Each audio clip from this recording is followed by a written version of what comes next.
Very good evening. In fact, today it's a great moment for all of us, especially we at Chetan Business School. We take a privilege in organizing a wonderful session through this webinar. As a socially responsible institution, right from the day one when a lockdown was declared for all the academic activities and exercises, so we have taken up the responsibility of not being stopped and keep continuing with our academic activities. That is how all our classes and academic activities that we've been continuing through this online mode. And that is how today, and at the same time, we've been organizing many events, many webinars by contacting the different eminent personalities across the the country and even world. And accepting our request, many people came on the webinar and created a lot of value for the people around. And that is how the people of the society in general, our students and staff in particular, had the opportunity of listening to many eminent personalities, and that is how we could organize successfully more than about 20 sessions. So now I'd like to share some of the important sessions which we have organized from our institution during this particular period.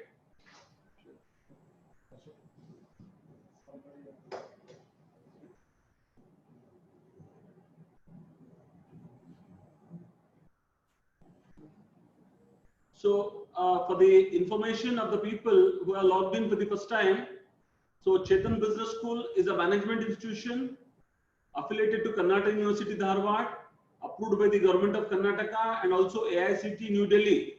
And this institution started in the year 2011. And then after, in the year 2015, we added up with the commerce institution by name Chetan College of Commerce, where we have PUC, BCom, and also BCA courses.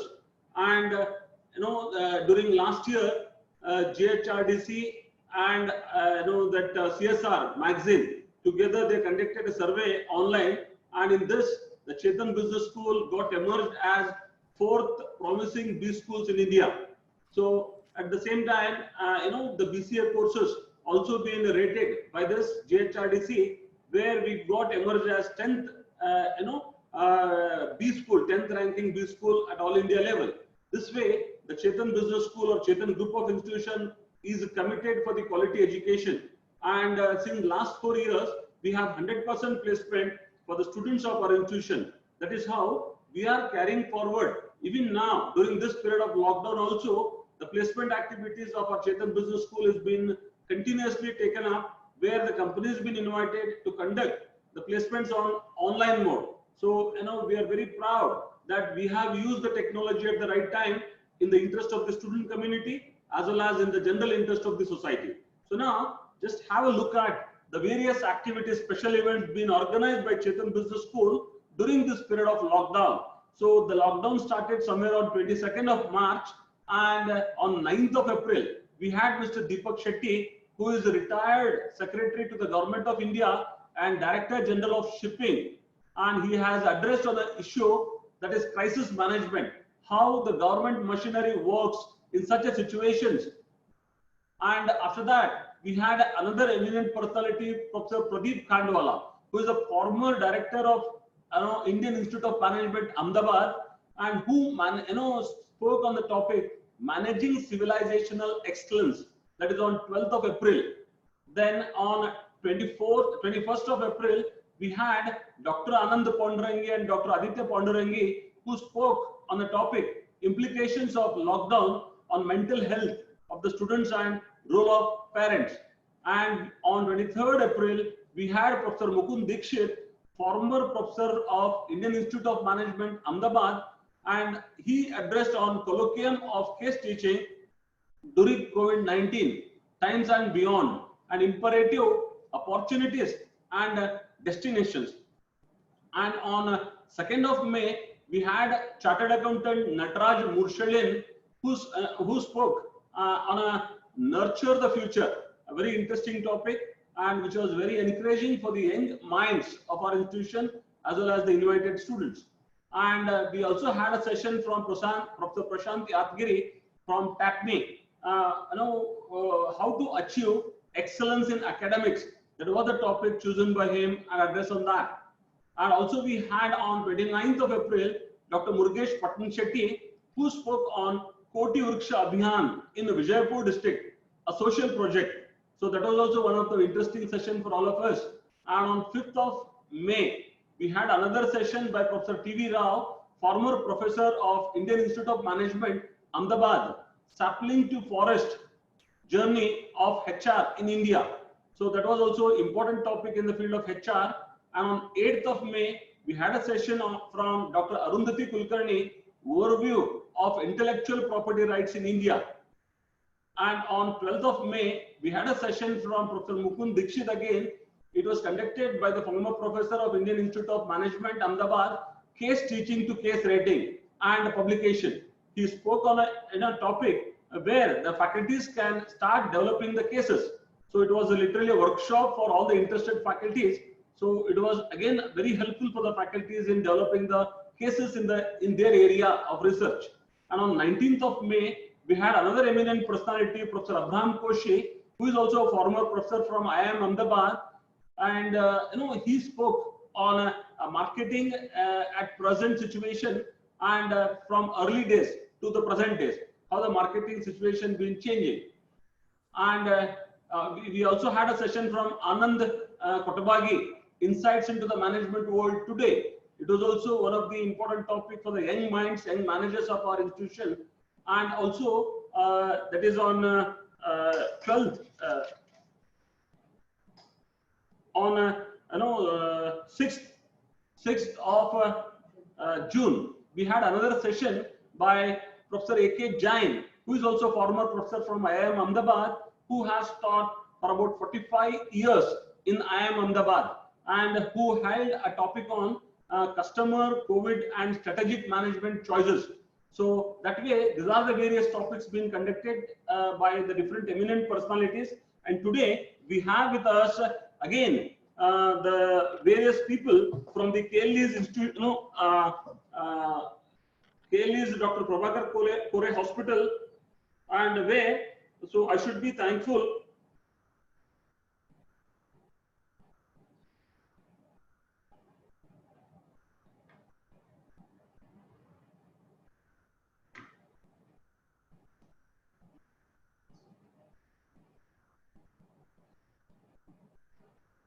Mr. Pramod Sulikeri, who is the coordinator of cardiology department at KLE's Dr. Prabhakar Kore Hospital. And along with him, we have other eminent personalities also for the day, where today one more important and very, very relevant topic that we have. So that is transplantation, organ donation and transplantation, what we need to know as a common man. So that is what is going to be the topic for today, where many a times people afraid about just hearing the term organ transplantation. But at the same time today, it is very, very essential at this point in time, the creation of awareness among the people about the organ donation and also organ transplantation. So that how Dr. M.B. Jali, who is a medical director and CEO and chief diabetologist and a professor of diabetologist at Jain Medical College, Belgaum, and Dr. Rajendra B. Nerli, who is the head of the Department of Urology, Director KLE's Kidney Foundation, Director Clinical Services, and Dr. Richard Saldana, who is a Chief Cardiothoracic Surgeon. So this way, we have many experts and doctors and medical practitioners amongst us. And on behalf of the Chetan Business School and on my own behalf, on behalf of all my colleagues and also students, I'd like to extend a warm welcome to all the doctors and also Mr. Pramod Sulikeri, who is an instrumental in organizing this particular session. So I'd also like to extend a warm welcome to all the invitees, Professor Uday Lavate, former Director of Global Business School, Hubli, and my own colleague, Dr. Ramakant Kulkarni, Director Academics of our institution, Professor Huli, and many more eminent personalities who are present here in this particular session, and also all my colleagues and also the student friends.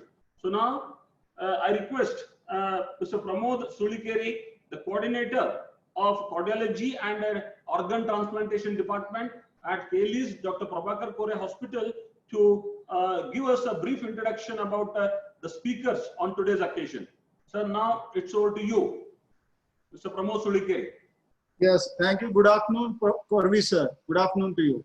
Good afternoon, sir. Good afternoon to Professor Ramakant Kulkarni, Professor Naveen Hangandi, and all to the faculties of Chetan Business School, Hubli. We have a wonderful session lined up for you. Most eminent and experts in the field of transplant, Dr. R.B. Nearly, Professor and Head of the Department of Urology, Dr. Richard Saldana, Chief Cardiac Surgeon of our unit. Further, Medical Director Dr. M.V. Jali. He is Medical Director and Chief Executive Officer of the KLES Dr. Prabhakar Kore Hospital. He is a Chief Diabetologist. He is instrumental in pushing this program at this place, the smallest place to do the transplant in the country. In fact, first heart transplant apart from Bangalore was done in Belgaum only. It's a pride for most of North Karnataka people. I'll request Dr. M.V. Jali, Medical Director and Chief Executive and Chief Diabetologist and Professor of Medicine, to do his opening remarks, sir. Over to Dr. M.V. Jali, sir. So good afternoon, everybody. It is definitely a very important day for the program to have sharing with the Chetan Business School, as well as with the coordination of Mohan Foundation and KLE's Dr. Prabhakar Kore Hospital's multi-organ transplant unit, that is, we call it an MOTU. So today, as we know that organ donation, which happens to be one of the important issue in the day-to-day life, we see quite often many people who are brain dead but unable to do the donation in the right time, at the right place, in the right way.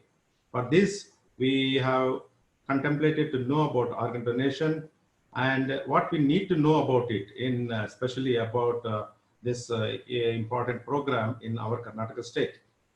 The organ donation is the process of removing an organ from one person and surgically placing it in another person.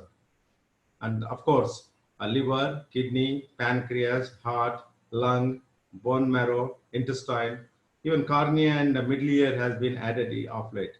We might be having much more in the coming years with the new advent of the techniques. We may have more organs can be transplanted. Of course, skin is also one of the important things. Many organs can be donated, and organs and tissues can be transplanted, which includes, as I mentioned. And for this, one has to be clear about what we know, what we have to know about this. The organ donation is gifted to individuals who require transplant due to illnesses. Many illnesses of late we have found the chronic illnesses like cardiac diseases or heart diseases causing heart failure, kidney failure, and even the liver failure, or other common illnesses like cystic fibrosis, diabetes, high blood pressure, leading for complications and failure of organs. So each donated organ can replace one that no organ that works in that person who receives it. So he will be a beneficiary if an organ is donated by the right person. Especially in heart transplant, we need to have a brain death declared person to donate the things, one who can able to make a big difference. It will be a gift of life. So what is the importance of this organ donation? When we come to know this is giving up an organ or a blood donation, these are the very important thing in a medical life. So donation is the giving up an organ and tissue to help someone who needs a transplant. And of course, transplants can save or transform the life of a person who receives it. And one who gives it also, it is in a most satisfactory issue for the person who donates it, either as a live donor or as a brain death person who gives it. The family gets that satisfaction. One organ and tissue donor can help at least to transform the lives of more than 10 people, 8 to 10 people. This relies on donors and their families to agree to donate their organ and tissue after the death, that is the brain death. people also ask quite often, who cannot donate organs in India? Today we will discuss about it. Our speakers will talk about it. Can I not donate organs? These are the important things to know about it. Can a smoker, can he donate the organs? What organs cannot be transplanted? These are the issues comes to a common man. So that is the reason that we will know about the facts and myths about transplant. On an average, 20 people die every day from the lack of available organs for transplant.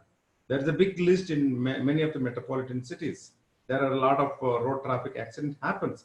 But of course, they are in the fit position to donate the organs, but we are unable to retrieve the organs because of the lack of facilities. These facilities has to come in a systematic way for us to streamline the system, healthcare system. Then only we can able to develop this program in the fittest way. One deceased donor can save up to, as I told earlier, 8 to 10 lives through organ donation. With this, KLS Dr. Prabhakar Kore Hospital and Medical Research Center, which started the organ transplant, kidney transplant was the first initiation by my colleague, Professor Dr. Rajendra B. Nerli, who is heading the Kidney Foundation and also is the chairperson of the multi-organ transplant unit. Later on, we expanded to give more and more dimension for this transplant unit, making it in the multi-organ transplant unit. The heart, kidney, liver, bone marrow, skin bank also we have. So in this multi-organ transplant unit, which has got a brain death declaration committee and the social workers, NGOs, and in coordination with the state government coordination, and especially with Mohan Foundation. Facilities to take care of patients, we have designed high-tech transplant operation theaters and specialized trained doctors and nurses under the able guidance of transplant surgeons.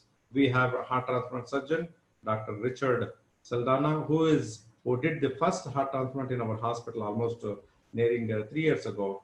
That was away from Bangalore district. That was the first in Karnataka. Other than Bangalore district, this hospital took the privilege of having done the first successful heart transplant. And many could be done, but the reason which I told is that a proper systematic networking system is important. For that, we need to bring the education in the public so that the willpower of the family members should be made with the changing scenario that they must able to donate the brain death who are ailing with some end-stage disease. So education about organ donation is very important. Our speakers will enlighten today's participants for this program. And Icha and Irada, these two things are important for this multi-organ transplant program. And not only for this, it will also help in the larger interest of the nation that we could able to make the people who are requiring the transplant requirement. So with this, I wish this program will continue with a better understanding about regarding the organ donation and what we need to know about it. Our speaker, Dr. Rajendra Nerli and Dr. Richard Saldana will definitely give enlighten about this issue. I also thank Dr. Other of his colleagues who are team members of this transplant program. Mr. Sulikeri, who has been a person who coordinated in giving this program to come to the light of all the participants. I wish this function will go very well. Thank you very much.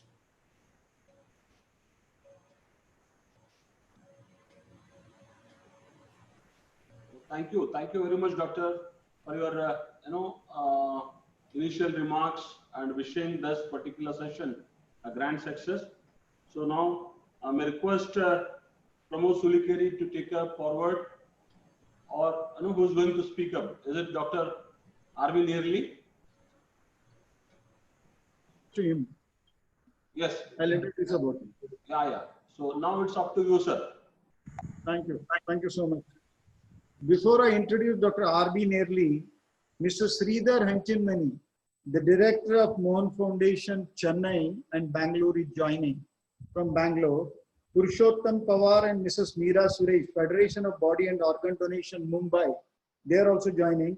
Transplant coordinators from Bangalore, Mangalore, Mysore, Hubli, Dharwad, across state, close to 50 of them are joining. And in this session, in this hall, we have got Dr. Basuraj Bijirgi, Administrator Trauma and Emergency Services also with us. And Seetal, Mohan Foundation, Belgaum is joining from Belgaum City along with Saheli Club members.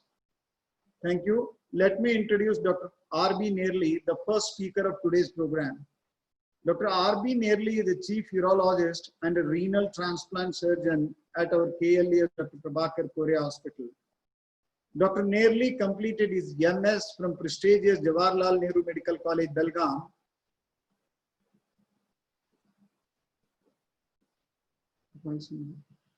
And MCH from Kasturba Medical College, Manipal.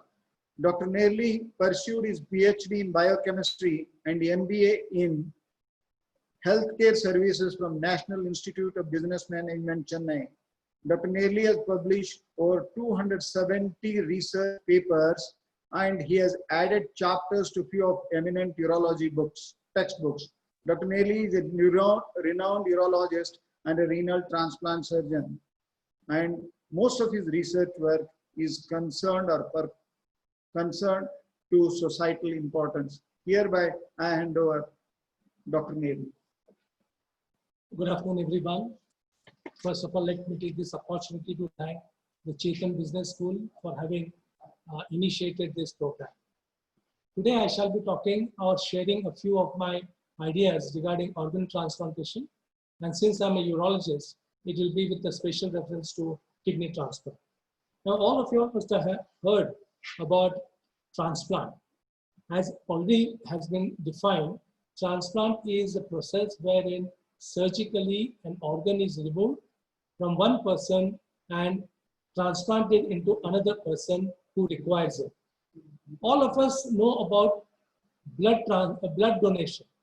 Blood also is a tissue, which was one among the first to be started, where a person who donates blood is called as a donor, and whomever requires the blood because of either he's having a low blood levels, or he has met with an accident, or is undergoing surgery, it can be transfused with the blood by doing blood cross-matching and seeing that there are no reactions.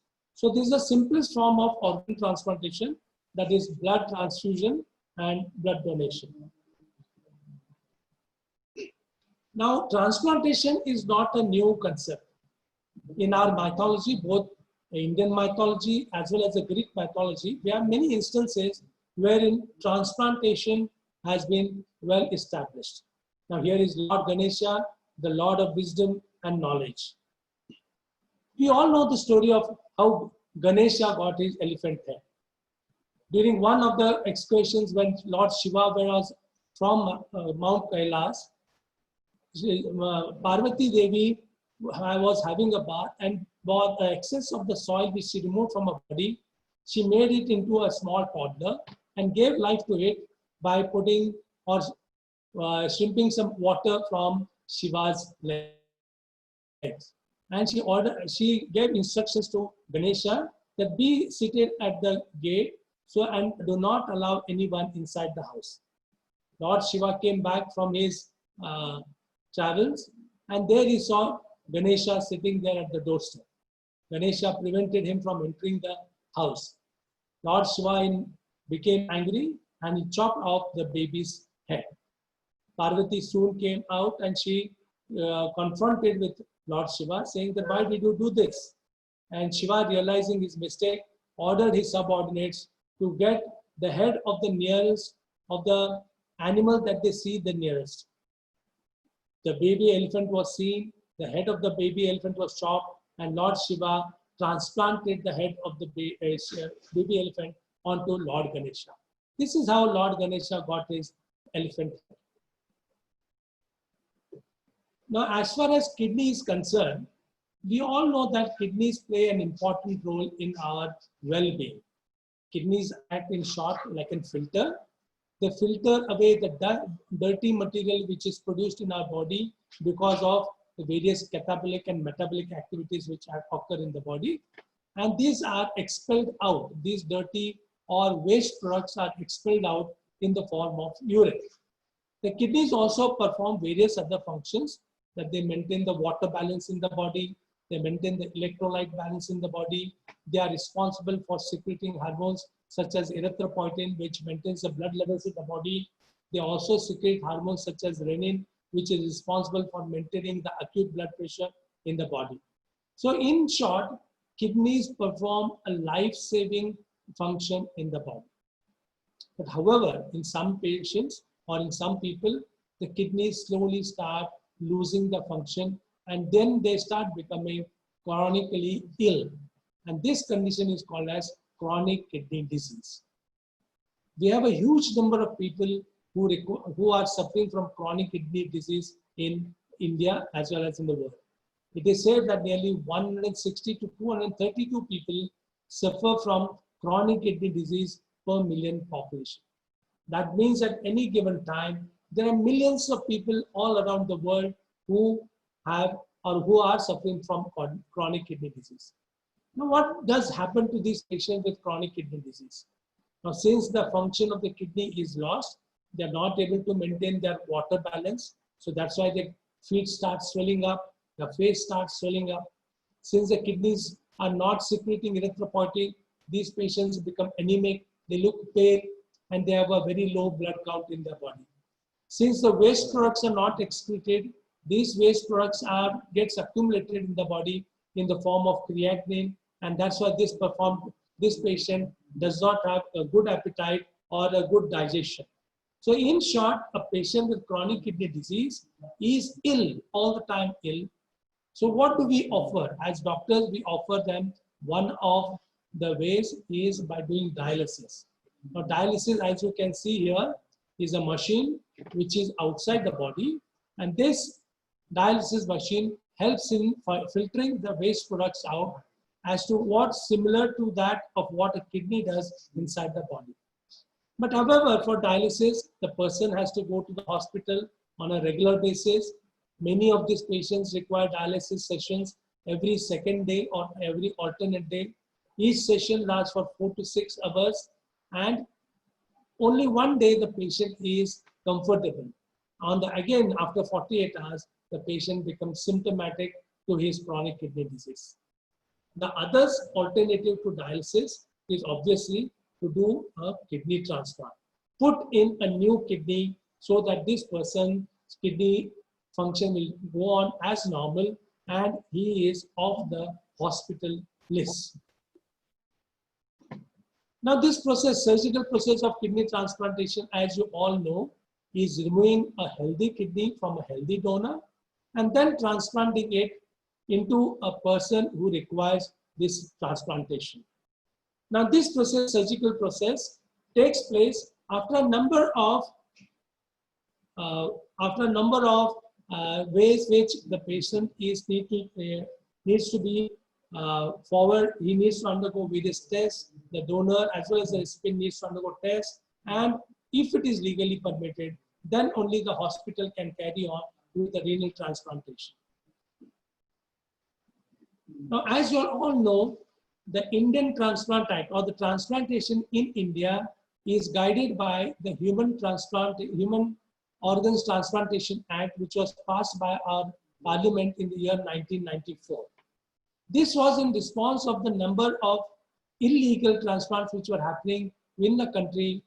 As you must have heard or seen in the newspapers earlier, that such illegal acts were being performed in Bombay, Bangalore, and many other cities in the country. In response to this, the legislation was passed in the year 1994. And what did it bring about? It suggested the authority of removal of human organs, and this to a registered hospital alone. So various hospitals who are registered under this act needed to be regulated. They needed to be regulated regarding the removal of the kidney and transplanting of the kidney.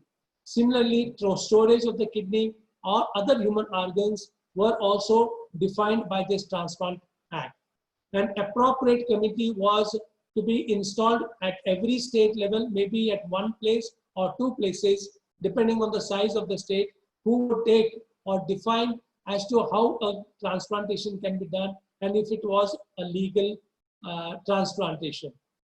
All the hospitals wherein transplants need to be done have to be registered with this transplantation authorities.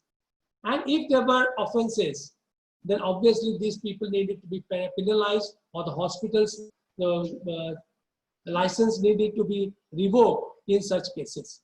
So all this act was performed with the action that it would be taken in good faith, and transplantation and help the patient with the necessary transplantation process. This act has undergone a number of amendments. The last amendment was in 2011, where certain changes were made.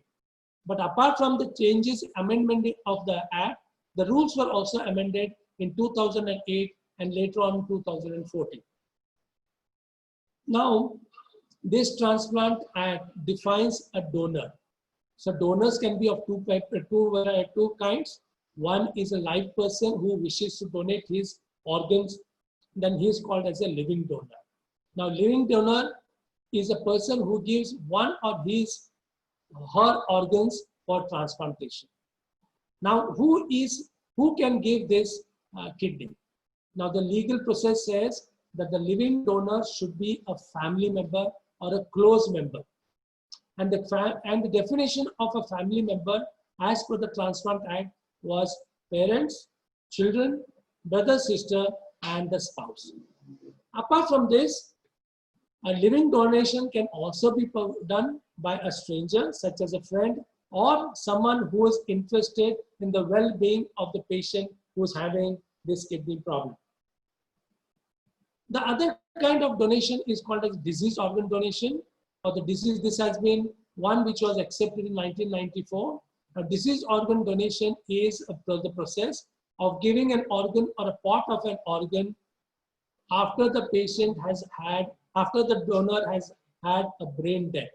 Now, in brain death, the definition of which is that the person is dead, except for that his circulation still continues or his heart is still beating. The laws and rules of organ donation and transplantation in India are been well noted and are easily available all over. You can look at the Transplantation Act and rules on the internet itself. Now, for living donation, it defines that one can donate if he is having no legal formalities. The relatives who can donate are mother, father, brother, sisters, daughter, and spouse. And in the year 2011, an amendment was made to this original act of 1994, where the Gazette suggested that grandparents, both maternal as well as paternal grandparents, could be included in the list of the close or the first relatives. Now, brain death declaration and how should it be conducted has also been well defined. It is that a brain death has to be certified by 2 or 3 doctors of the hospital who are not related or who are not concerned with the transplantation program itself. 2 certifications need to be done, say at 6 hours apart by these doctors, and one of these doctors needs to be from the Department of Neurology, who would look at that the brain, who would confirm that the brain is dead in this person.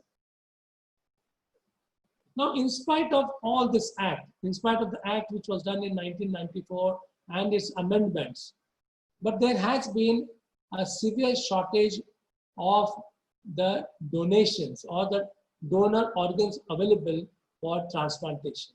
There's a mismatch between the necessity and the organs that are available. Now, if you look at this slide, you can see that around about 5,000 kidney transplants are carried out every year in our country, whereas an estimated requirement is nearly 1.75 lakhs. Similarly, liver, about 1,000 liver transplants are performed every year, whereas the ones who require, the number that requires is nearly 1 lakh and more. Heart, just 110 transplants have taken place in 2015, whereas annual requirement is near about 50,000 or more. So there has been a severe mismatch between the availability of the organs and that of the number needed for bringing about an effective transplant program in the country. And why is, and there are several reasons as to why this has occurred. So what I would suggest is that donation of organ is an important as well as a godly act by the person. Now, any person during his life, like who is close relative, can definitely donate an organ so as to save his or her near ones or dear ones. Similarly, a person who has met with a road traffic accident and has got a severe head injury leading to brain death, or has had an episode of brain hemorrhage leading to brain death, then definitely the relatives of these people can come forward and donate the organs, so that, as I've already been mentioned, that one diseased person can save up to 8 persons' lives by donating the various organs. Apart from this, the skin also can be taken for transplantation, the bones can be used for transplantation, and so forth. So lastly, the choice is yours. You want the organs to lie in this dustbin, or you want to help this small child who requires an organ for further life. So all of us need to take a decision, have to make a commitment that the organs need not be wasted. They can save some person's life who are in need of the same. Thank you very much. We will take questions later.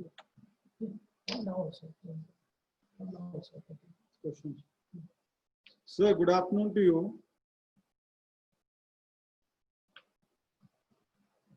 Professor Corvi, good afternoon to you. Good afternoon. First session of Dr. Nerli sir is over. If any participants has any questions. Yeah. So now it's a time for question answer with Dr. Nerli. No, sir. We have got a small suggestion. Once Dr. Richard Saldanha speaks, then we'll have a question answer. Both of them will be answering.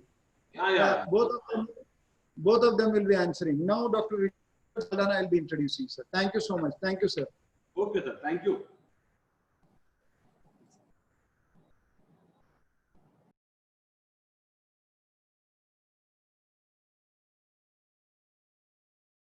Richard Saldanha, Chief of Cardiac Surgery Department. That means he is the Chief Cardiac Surgeon, Heart Surgeon at KLAS Dr. Prabhakar Kore Hospital.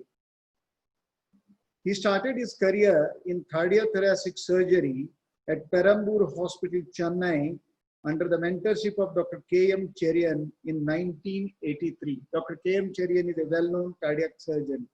He then moved on to Christian Medical College, Vellore, and completed his postdoctoral in cardiac surgery in 1987. He passed in diploma in National Board in Cardiothoracic Surgery. Subsequently, he has been trained for a year overseas at St. Vincent's Hospital, Sydney. Then he has also worked in Sri Lanka. He joined Madras Medical Missions in Chennai for a year. He spent next 5 years at the alma mater, that is St. John's Medical College Hospital, Bangalore, where he was instrumental in restarting cardiothoracic surgery unit. He served at Sri Ramachandra, one of the premier, most well-known for cardiac surgery, Sri Ramachandra University, from 1996 to 2012, uninterrupted 16 years. He started postdoctoral course in cardiac surgery, that is MCH program, in Sri Ramachandra. He has performed most complex, both pediatric, what we call children heart surgery, and adult heart surgical procedures. He is well known for beating heart surgery. Once heart is beating, he intervenes and does the surgery.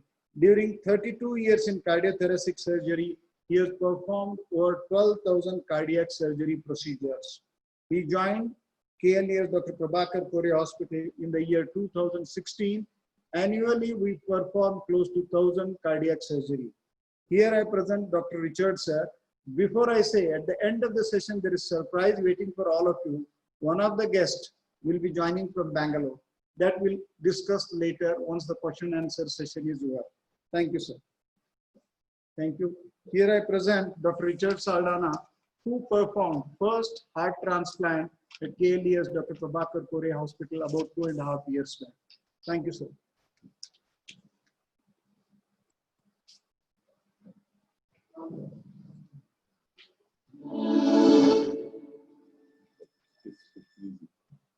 Good afternoon, everyone.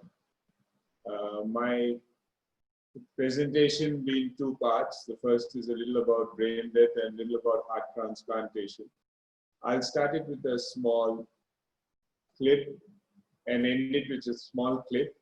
The first movie is about a multi-organ donor where several people benefited.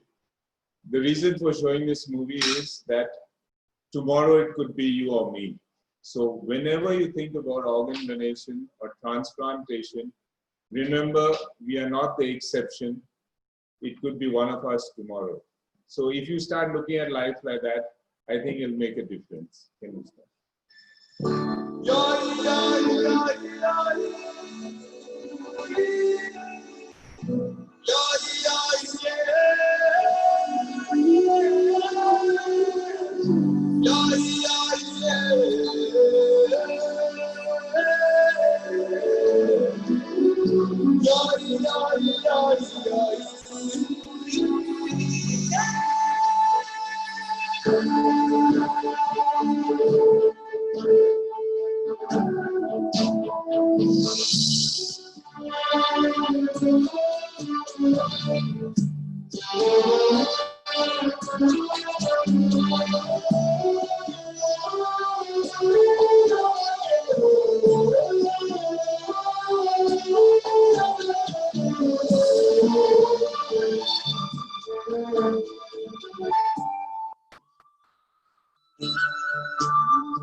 So that is self-explanatory, and we'll just get on with the next slide. This has been mentioned already that if an organ, one person can save 7 people's lives and make a big difference. In India, the estimate is that we require 10 lakh organs, and that's a huge number. Organ donation, Dr. Narli has already talked about, so I won't dwell into that. The legal aspects also have been mentioned. That's the Transplantation of Human Organs Act 1994. Now, I'll be coming to brain death declaration. The first important thing that we are facing in this country is underreporting of brain death. And it occurs much more often, and it's taken very lightly. Declarations are not done, and hence people miss out on an opportunity of donating organs. Brain death occurs when a person has an irreversible brain injury. It causes total cessation of brain function, and it's different from coma. In coma, a patient is in a persistent or vegetative state, but has some brainstem function, like the patient might be breathing, might be moving some part of the body. But when we're talking of a patient who is brain dead, you have to understand that no part of the brain is functioning. In effect, the person is dead. When someone is brain dead, the brain is no longer working in any capacity and will never recover. Other organs such as the heart, kidneys or liver can still work for a short time if the breathing machine is left in place. And in effect, once a brain death declaration is done, it's a declaration of death. Now, how does the brain death occur? Brain death occurs from accidental injuries, from illness. High blood pressure can cause a bleed in the brain. You can have a brain infection, a brain tumor, or trauma to the brain, which can lead to death as well. Now, Dr. Nelly has mentioned that brain death declaration is done. Now, this is a very serious event in the hospital. Brain death declaration is determined in the hospital by one or more physicians who are not associated with the transplant team. So doctors examine the patient and conduct a battery of tests to determine whether any brain activity is present. And if all brain activity is absent, the patient is declared dead. Now, to avoid any mistake or default, it is done twice. The first time it's done, the patient is declared dead. And then after 6 hours, the same team comes and conducts the same test and makes sure that the patient is brain dead. So when somebody tells you that a patient brain death declaration has been done, there's no question in anyone's mind about the death of the patient and that the patient is not going to recover. It has never occurred that a patient was brain dead declared woke up. So the public has to be convinced about this. The declaration is also done in a very transparent way. The laws are very clear. The documentation is very clear. And the treating physician and the transplant team are not in the picture. We only see the patients after the brain death declaration is done. So we are trying to encourage people to donate organs. So we encourage them to speak about organ donation and transplantation and to make their wishes known to the relatives so that they'll be allowed to donate their organs once they have passed away. If their wishes are not known, then only 50% of people's relatives will agree to organ retrieval. In fact, in India, it is much less. So if a person during his lifetime pledges his organs, the entire process is much simpler when that patient passes away, rather than going and asking that, starting the whole process at that stage. Consent for donation has been mentioned by Dr. Nerli. We have pre-mortem with donor cards. You have it mentioned on the driving license. Consent of the family following death, that's post-mortem, or a combination of the two. The organ donation rate in India is low. Recently in 2019, it did pick up significantly, especially in the state of Tamil Nadu, to a large extent in Telangana and Andhra Pradesh, and quite remarkably in Karnataka also. Karnataka was about the 4th highest in organ donation in 2019. The whole reason for this increased organ donation rate is the increased awareness that these states have been working on. At present, the organ donation rate is very low, 0.05 per million population per year. And we require actually 1 million donations. We have 11,000. We require 11,000 organ donors for 2,200 kidneys, 1,000 hearts, 1,100 livers, and 2,200 eyes. So we are very keen that the public starts understanding about organ donation, starts understanding about brain death, and becomes a part of this system. That's the only way that transplantation can go ahead in our country. In 1964, the first heart transplant was performed into a human using a chimpanzee heart. That was done by Hardy and his colleagues. The first human-to-human heart transplant was done in Cape Town by Dr. Christian Barnard in 1967. And above you can see a photograph of Dr. Christian Barnard, who came on time cover because that was very sensational. And I remember I was in school at that time. The recipient was Louis Washkansky, a 53-year-old ex-boxer with end-stage heart failure. Our organ transplant bill was passed in 1994. And in 1994, 3rd of August, the first heart transplant was done by Dr. Venugopal at the All India Institute of Medical Sciences in New Delhi. Now, when we're talking about heart transplant, a lot of people don't really know what the results are like. Now, the results of kidney transplant, heart transplant, liver transplant are excellent. The 1-year survival is 85 to 90% for heart transplant. And the annual death rate is only 4%. 3-year survival is 75%. Now, you must understand that when we do a heart transplant, the patient who has the transplant, his life expectancy is from 3 to 6 months.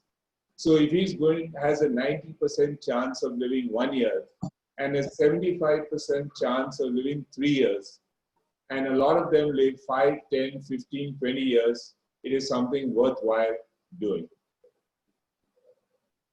This is the image of the first heart transplant that was done in our hospital. You must understand that involves a huge team. It's a team effort. It comprises of surgeons, anesthesiologists, perfusionists, nurses, technicians, cardiologists, radiologists, lab tech people. So there are at least 150 to 200 people involved in a heart transplant. The image on your left shows you the recipient's heart, which is dilated and flabby. And on the right is the beautiful heart that was donated and which was reimplanted in the patient. So this is an image which I hope will remain in your mind for some time. मनुष्य जीवनात खचला किंवा आरोग्याने साथ दिली नाही तर तो आत्महत्येचा पर्याय अवलंबतो. असाच प्रयत्न या तरुणानेही केला होता. परंतु आईच्या This is our first heart transplant patient, Mr. Veerabhadra Patil. He's online and he's going to speak today. So this is about 6 months to 1 year after his transplant, so we can hear him talking. And in the picture, that chief anesthesiologist शक्तीमुळे आज तो स्वतःच्या पायावर सामान्य जीवन जगत आहे. हृदय प्रत्यारोपणासारखी मोठी शस्त्रक्रिया त्याच्यावर करण्यात आली असून इतरांनी हृदयदान करावे असे आवाहन तो करतो आहे. वीरभद्र रायप्पा पाटील, राहणार मंगावती, तालुका अथणी असे या युवकाचे नाव आहे. शस्त्रक्रिया केल्यानंतर प्रथमच त्यांनी तरुण भारत सोशल मीडियाशी संवाद साधला. ಜೀವ ಹೋಗ್ತಾ ಇತ್ತು. ಆ ಜೀವ ನನ್ನ ಒಬ್ರು ಹೃದಯ ಕೊಟ್ಟು ನನ್ನ ಜೀವ ಉಳ್ಕೊಂಡಿತ್ತು. ಅದೇ ರೀತಿ ಯಾರಾದರೂ ಮರಣ ಹೋಗ್ತಾ ಇದ್ರೆ ಅಥವಾ ಅವ್ರಿಗೇನಾದ್ರು ಮೈಂಡ್ ಡೆತ್ ಆಗಿತ್ತಂದ್ರೆ ಅವ್ರಲ್ಲಿ ಏನಾದ್ರು ದಾನ ಮಾಡಕ್ಕಿತ್ತಂದ್ರೆ ದಾನ ಮಾಡಿ ಕೊಡ್ಬೋದು. ಯಾಕಂದ್ರೆ ಆ ಜೀವ ಹೋಗ್ತಿದ್ರು ಇನ್ನೊಂದು ಜೀವ ಉಳಿಯುತ್ತೆ. ಆ ಜೀವನ ನಮ್ಮಲ್ಲಿ ನೋಡ್ಬೋದು ಅವರು. ಮತ್ತೆ ಆತರ ಇದ್ರೆ ಅವರು ತಮ್ಮ ಹಾರ್ಟ್ ದಾನ ಮಾಡಬೇಕು ಅಥವಾ ಬೇರೆ ಬೇರೆ ಇದನ್ನ ದಾನ ಮಾಡಿದ್ರೆ ಒಳ್ಳೇದಾಗುತ್ತೆ. ಹಾರ್ಟ್ ಪ್ರಾಬ್ಲಮ್ ನಂಗೆ 2 ವರ್ಷ ಮುಂಚೆ ಸ್ವಲ್ಪ ಎಂಜಿಯೋಗ್ರಫಿ ಮಾಡಿದ್ದೆ KL ಹಾಸ್ಪಿಟಲ್. ಅವಾಗ ಹಾರ್ಟ್ ಪ್ರಾಬ್ಲಮ್ ಅಂತ ಗೊತ್ತಾಗುತ್ತೆ ನಮ್ಗೆ. ಆಮೇಲೆ ಹಂಗೆ ಟ್ಯಾಬ್ಲೆಟ್ ತಗೋತಾ ಬಂದೆ ಸ್ವಲ್ಪ ಜನವರಿ ಸ್ವಲ್ಪ ಜಾಸ್ತಿ ಆಯ್ತು. ಮೈ ಉಗ್ಬೋದು, ಕಾಲಲ್ಲಿ ಉಗ್ಬೋದು ಆ ತರದ್ದು. ಆಮೇಲೆ ನಾನು ನಾರಾಯಣ ಹಾಸ್ಪಿಟಲ್ ಬೆಂಗಳೂರಲ್ಲಿ ಅಡ್ಮಿಟ್ ಆಗಿದ್ದೆ. ಅಲ್ಲಿ ಅವರೆಲ್ಲ ಚೆಕಪ್ ಮಾಡಿ ಹಾರ್ಟ್ ಚೇಂಜ್ ಮಾಡಕ್ಕಾಗಲ್ಲ ಅಂತ ಹೇಳಿದ್ರು. ಹಂಗೆ ಮನೆಗೆ ತಗೊಂಡ್ಬಂದ್ಮೇಲೆ ನನಗೆ ಇನ್ನೇನ್ ಬದುಕಲ್ಲಪ್ಪ ನಾನು ಅಂತ ಹೇಳಿ 2-3 ಸಲ ನಾನು ಸಾಯಕ್ಕೂ ಟ್ರೈ ಮಾಡಿದ್ದೆ. ಏನ್ ಬೇಡಪ್ಪ ಜೀವನ ಬೇಡಪ್ಪ, ಇದನ್ನು ತುಂಬಾ ಅದು ಅಲ್ಲಿ ಚುಚ್ಕೊಂಡಿದ್ದು ಬೇಡ, ಹಾರ್ಟ್ ಸಿಗಲ್ಲ ಅಂತ ಹೇಳಿ ಏನೋ ಲಾಸ್ಟ್ ಚಾನ್ಸ್ ಅಂತ ಕೇಳಿ ನನಗೆ ಹಾರ್ಟ್ ಚೇಂಜ್ ಆಯ್ತು. ಹಾರ್ಟ್ ಚೇಂಜ್ ಆದ್ಮೇಲೆ ನನಗೆ ಮೊದಲು ನಾರ್ಮಲ್ ಲೈಫ್ ಅಲ್ಲಿ ಯಾವ ರೀತಿ ಇದ್ದೆ ತುಂಬಾ ಚೆನ್ನಾಗಿದ್ದೆ, ಆ ತರ ಚೆನ್ನಾಗಿದೆ. ಈಗ ಉಸಿರಾಟಲ್ಲಿ ಚೆನ್ನಾಗಿದೆ, ಊಟಲ್ಲಿ ತುಂಬಾ ಚೆನ್ನಾಗಿ ಹೋಗ್ತದೆ. ಮತ್ತೆ ಮುಂದೆ ಜೀವನ ಮಾಡ್ಬೇಕಂತ ಅನಿಸ್ತಾ ಇದೆ. ಈಗ ಮತ್ತೆ ಬೇರೆ ಬೇರೆ ಕೆಲಸಗಳು ಮಾಡ್ಬೇಕು ಅನ್ಸ್ತಾ ಇದೆ. ಮತ್ತೆ ನನ್ ಜಾಬ್ ಮಾಡ್ಬೇಕು ಅನ್ಸ್ತಾ ಇದೆ. ಬೇರೆ ಬೇರೆ ಸಾಮಾಜಿಕ ಕಾರ್ಯಗಳು ಮಾಡ್ಬೇಕು ಅನ್ಸ್ತಾ ಇದೆ. ಯಾರಾದ್ರೂ ಹಾರ್ಟ್ ಕೊಡೋದಿದ್ರೆ ಅವ್ರಿಗೆ ನಾನು ಕನ್ವಿನ್ಸ್ ಮಾಡ್ಬೇಕು ಅನ್ಸ್ತಾ ಇದೆ. ಏನಂದ್ರೆ ಹಾರ್ಟ್ ಕೊಡ್ರಿ, ಹಾರ್ಟ್ ಮೇಲೆ ಒಬ್ರು ಜೀವ ಉಳಿಯುತ್ತೆ, ನನಗೆ ಒಬ್ರು ಜೀವ ಉಳಿಯುತ್ತೆ ಅಂತ ಆ ಥರದ ಎಲ್ಲ ಅನಿಸ್ತಾ ಇದೆ. ನನಗೆ ಒಂದು ಹೊಸ ಲೈಫ್ ಕೊಟ್ಟಿದ್ದಾರೆ ಅವರು. ಅವ್ರನ್ನ ನನ್ನ ಜೀವನದಲ್ಲಿ ಒಟ್ಟು ಮರೆಯಲ್ಲ. ಅವ್ರು ತುಂಬಾನೇ ಆಭಾರಿಯಾಗಿದ್ದೀನಿ. ಅದೇ ರೀತಿ ಹಾಸ್ಪಿಟಲ್ ನಾನು ತುಂಬಾ ಚೆನ್ನಾಗಿ ನೋಡ್ಕೊಂಡಿದ್ದಾರೆ. KL ಹಾಸ್ಪಿಟಲ್ ತುಂಬಾ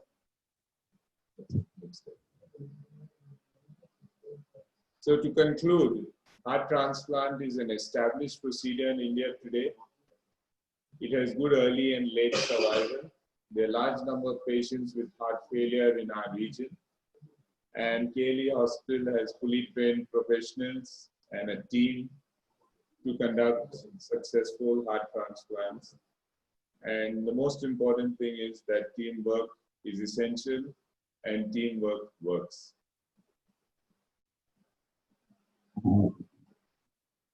This is another short film which I'd like you to enjoy.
So he donated his liver and the dog recognized it in the other person.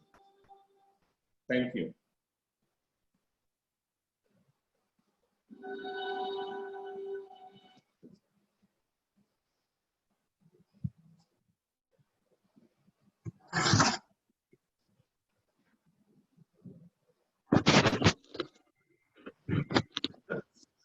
Sridhar Enchimini, sir, from Bangalore, Mohan Foundation. Would you like to add on anything, sir, if you are around?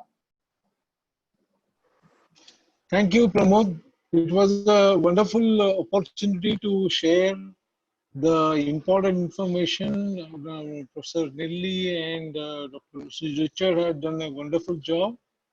And I'm sure this will take the program forward and have created a lot of importance, awareness about the organ donation, the laws, how safe it is, how important to win the trust of the people. Dr. Richard has touched very nicely.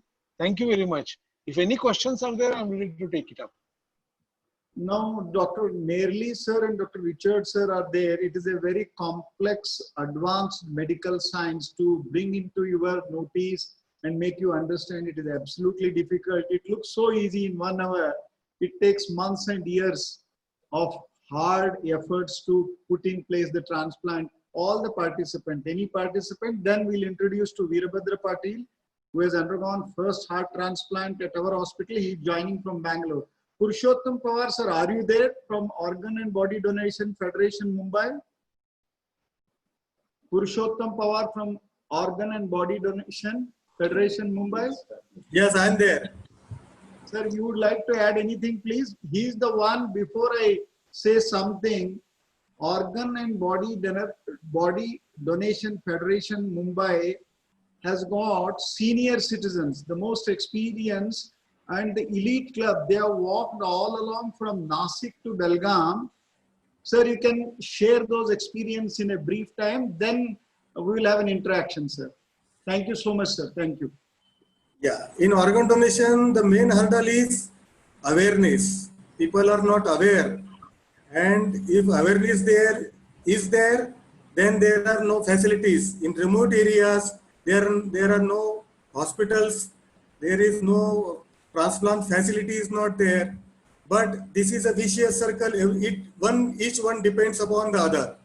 So awareness factor, we concentrated on awareness factor, and considering that, we started a Padayatra, walking by foot to the remote areas and the city areas, and to make the people awareness we reached to the hospitals, medical staff, MBA students, school, college students, police, government officials, and everywhere on bus stand, we used to do street plays and all. So it was a good kind of awareness, and we got good support from people.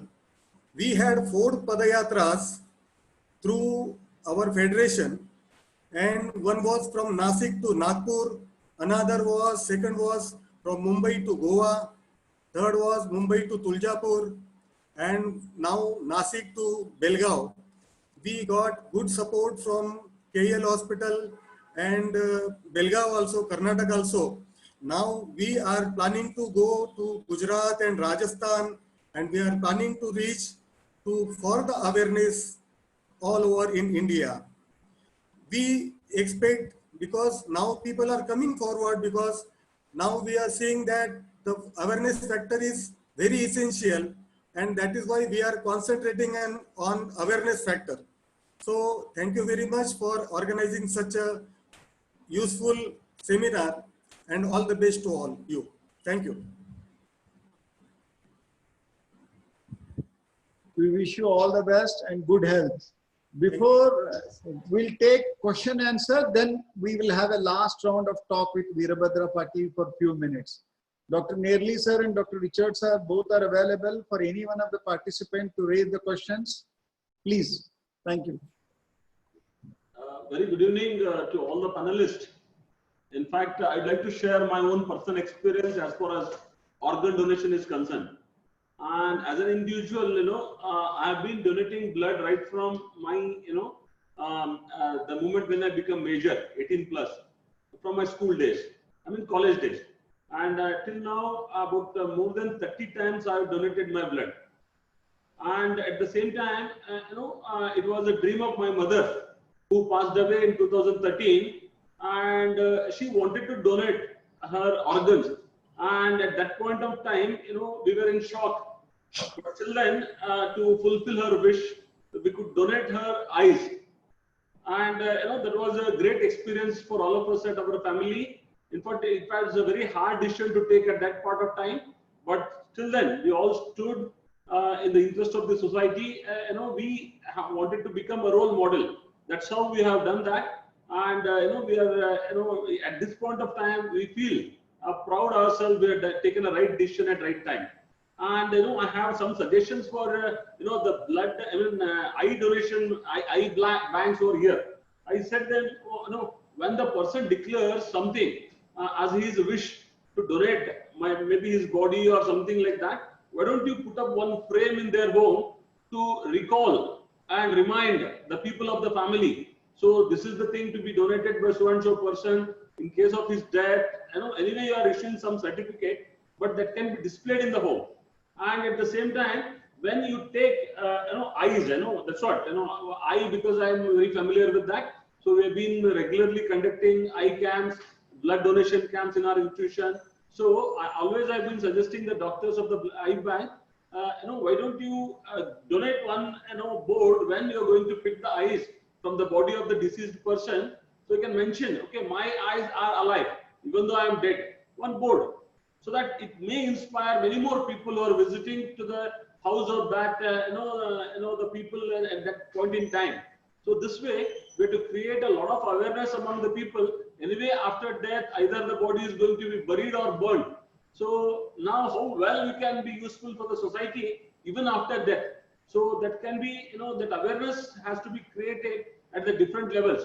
So when we got this proposal, readily we accepted, okay, so let us be a part of this movement, so that we being educated people can take it to the next level. So I thank all the eminent doctors who are here, and doctor may have one more information. So in addition to eye, what else can be donated after death? The liver, the 2 kidneys, the heart, the lungs, pancreas, small and large intestine, bones, and skin, Okay. and eyes. Okay, even when a patient is declared death, all these organs can be donated. Yes, if the person is brain dead, then Okay. these organs can be taken. Only eyes and skin can be taken after the person is declared dead with a stopped heart. Okay. Right. Thank you, sir. Thanks for that. Yes, Yeah, Professor. so I'll clarify a little more on that. For heart, liver, and kidney, at least heart and liver, definitely, you need a brain dead patient, Okay. but you need a beating heart, Hmm. and the patient has to be on a support system like ventilator and drugs to maintain the blood pressure, urine output, etc. So, when a patient is brain dead declared, you don't have all the time in the world to organize consent for organ donation. It has to be done in a relatively urgent manner. So that's where the problem arises in our country. Because people are not counseled earlier to donate, people are not aware of donation. So once a patient's on a ventilator and brain dead, we need to move fast because we cannot maintain the patient for long with a beating heart and function of his other system. So as Dr. Nelly says, only the eyes and skin can be used later, but the others require the system's function. Okay, thank you, doctor. So any other questions from other participants? Yes, Professor Uday. Let's go ahead. Am I audible? Yeah. Good evening, doctor. My main question is, see, now legally everything is quite clear. There is no issue. But what happens is the personal kind of decision. Like, see, typically brain dead people are mainly accident oriented. Am I right? No, Yes. not necessarily. All brain No, hemorrhage. mainly by and large, is it that way? Because then what happens is the family itself is in such a trauma that how do we do this? One thing that I got from your talk was if somebody has already said that in the event of death, his organs or her organs might be harvested, then it becomes all the more easier. But the problem bugging, even a person like me 8 years back, I had to make this decision in one of my family members, but that situation did not arise. He passed away just as quickly. But these family ethics, family issues, how does one tackle that apart from awareness? Yeah, I can answer that for you. See, we have what I call grief counselors, and Mr. Pramod heads a team of them. And the grief counselors, once they know that the patient is brain dead, they approach the family and start counseling them regarding organ donation. The admitting physician also talks to the relatives and tells them that whatever we are going to do, the person is not going to make it. So during that time, the family gets some time to discuss among themselves regarding organ donation. That's the time where our intensive care doctors have to really struggle to maintain the patient on ventilator and maintain all his other systems. So you are given time to discuss organ donation among your family. And after the first declaration, you have 6 more hours before the second declaration where the counselors again approach the family and try to motivate them to donate.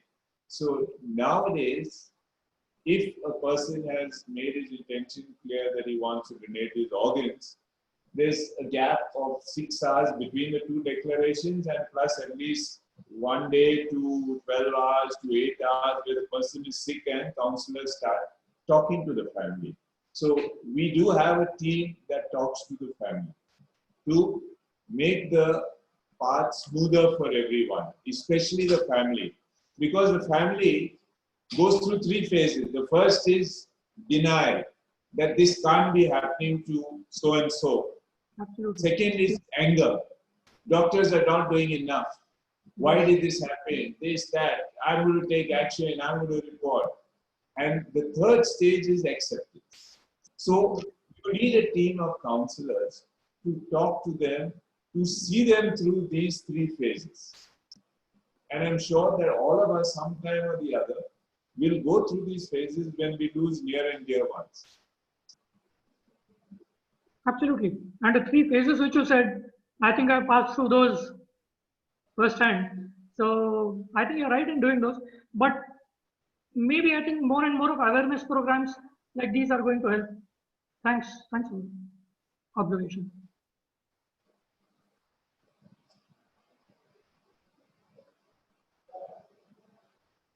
Yes, other participants, any questions?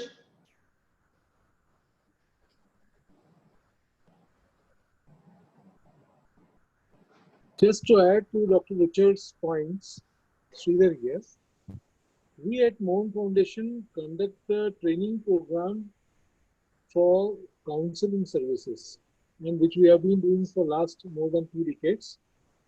We must have trained about more than 5,000 counselors across India. And it is a skill, art, and science which we give the training, both practical and also theory. Thank you.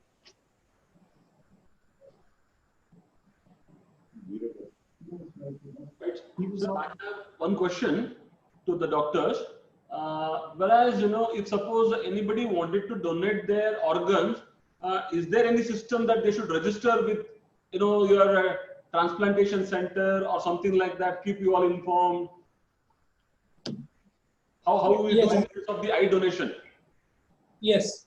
Now, these awareness programs and awareness meetings which are held usually bring about a certain documents, which we call it as a pledging documents. You can pledge your organ. So each hospital or each center which is doing this transplantation, they has certain forms. In Karnataka, it has been unified under one roof called as a Jeevan Sathakate Foundation, where these forms are available, and these forms can be filled in where the person can pledge during his life that he is pledging his organs, maybe eyes. He can pledge one organ or he can pledge all his organs. So all this can be done, and when they pledge and send this form to this Jeevan Sathakate, they will receive a membership card, which is like a credit card or a debit card, and that card can be taken by this person in his purse, kept in his purse, or wherever he travels. So this also helps us that if such a person does meet with an unfortunate accident or something, and if the card is there, then we also know that this person has earlier pledged his organs. So it becomes easier that for the family to track. But however, this card is not binding. It is not legally binding. After the death, once the person has been declared brain dead, it is a near and dear ones who have to take the call. Only they can give permission and consent to donate the organs of the brain dead person. So this is just like a stimulus, or just for the family members to know that this person who is now brain dead had already declared or pledged his organ. So such pledge can be done before the person is alive. Sir, I'll add on this to Professor Ramakant Kulkarni and to Professor Naveen Hanagandi. We have already mailed both Kannada and English pledge forms today. Perhaps any one of your students, any one of their family members are willing to donate or want to pledge that. We have already sent to your college by mail to both Professor Naveen and Professor Ramakant Kulkarni, sir. These pledge forms are available with Chetan Business School. Any one of the participants, or you can approach us, we'll mail you. Should not be a problem. Thank you, sir. I also have one suggestion. How this blood donation and eye donation displays are there. We are not finding in many hospitals or many places about the organ donation. So other organ donations, if you could start this initiation somewhere, you can start displaying this, and maybe in a hospitals, there may be some counseling center or something like that.